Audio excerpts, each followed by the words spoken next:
What is school for? Feel free to call me slow, but I spent 16 years going to school, and I still don't know. When I finished, I didn't know how to do my own taxes, purchase a home, or apply for a loan. I didn't know a thing about investments, building credit, or getting a job. I graduated at the top of my class, and what did I have? This fancy diploma to sit at home with my mom. But luckily, they did teach me some important skills like factoring trinomials and how mitochondria is the powerhouse of the cell. I'm so happy I remember the Pythagorean theorem, because it helped me a lot. Okay, I'm lying. Let me stop. Because all the stuff they taught me, truthfully, I forgot. Mom, remember when you would ask me, what did you learn in school today? And I would say, nothing much.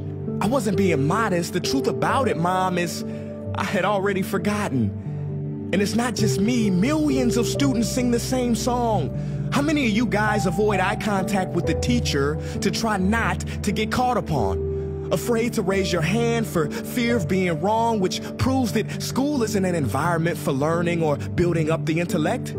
It's just a game you play for grades and how many A's you can collect.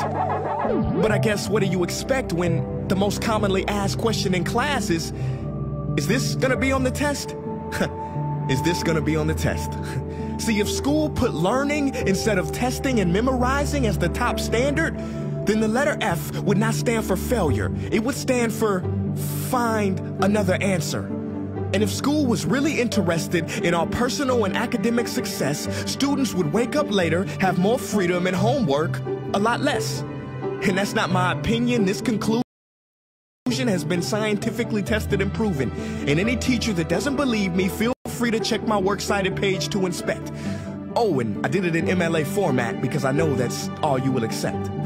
See, students would get more benefit from an extra hour of sleep than putting them through the torture of an extra essay, reading 150 pages, doing problems 1 through 60 on the worksheet, and having 3 projects due by the end of the week. Not only is it pointless pain, but it's also dim-witted, because we get so much work, but they don't teach the time management skills to deal with it. See, in school, we are controlled by bells. We have to learn in rooms with the feng shui of a prison cell. We have to ask permission to relieve bodily functions, but not before the teacher asks a million questions like, why didn't you go before class? I'm sorry, my bladder is kind of on its own schedule and it's not always timely. See, teachers always say, use your time wisely. But that never made sense to me. Because these 6 cruel hours of our lives we call school might literally be the worst use of time management ever in history. Think about it, the traditional teaching method is foolish. No, it's useless, multiplied by the square root of stupid. What they do is they cram information in your head, force feeding you, and then you throw it up on the test. That's not education, that's bulimia.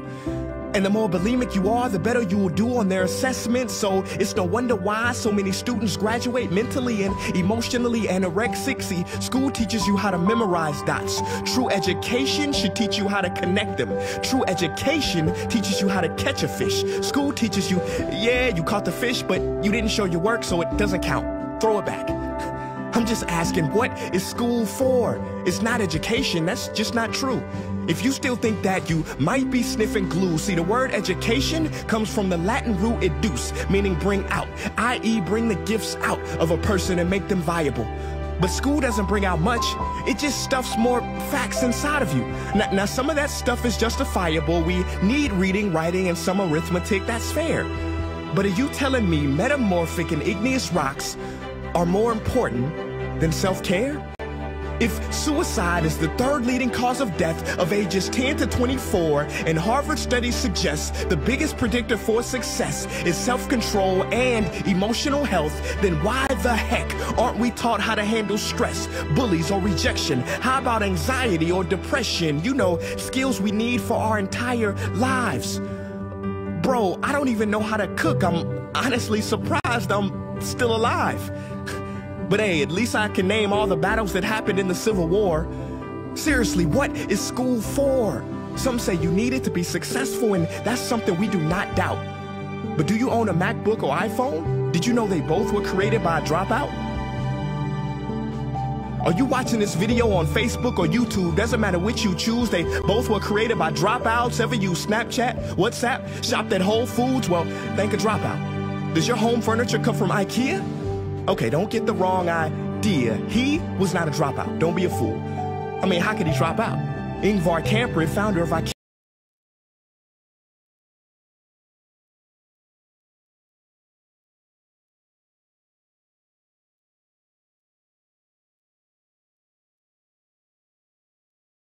Never even went to school. I know what you're thinking. He's just picking and choosing. There's millions who didn't go to school that aren't successful. Who is he fooling? And you're right. But open your history books and start perusing. You'll find the very people we idolize in school never really had formal and/or secondary schooling. I'm talking George Washington, Abe Lincoln. America's best presidents had zero school between them. Ben Franklin, Thomas Edison, shall I proceed? Ernest Hemingway, Mark Twain, Teddy Roosevelt, Margaret Mead. Now please, I'm not saying drop out, because some schools are great and many teachers are rare treasures. I'm saying that there's a difference between people who are smart and people who score better. I'm saying that your future is something that no test will ever measure. Even if that test begins in 3 letters like SAT, ACT, it's BS if they say those determine your LIFE. No, your destiny is in your hands. You must shape it to be great. So don't expect school to open doors, because it's more likely to slam them in your face. Sometimes I wonder about all the dreams lost in school and how much potential goes to waste. If it wasn't for music and YouTube, then I would have been just another lost case. Everybody watching this, please, close your eyes. Imagine a child sitting in the back of some teacher's class in some town. He never raises his hand, he fails most of his classes, but inside of him, there is a passion. And if nurtured and brought out, will lead him to discover the cure for cancer. But you see, I'm afraid that that child's gift will never come out. He will never win the Nobel Prize award because in class he was ignored and his worth was judged only by his scores. So teachers, principals, parents, advisors, and students, I ask one more time, what is school for?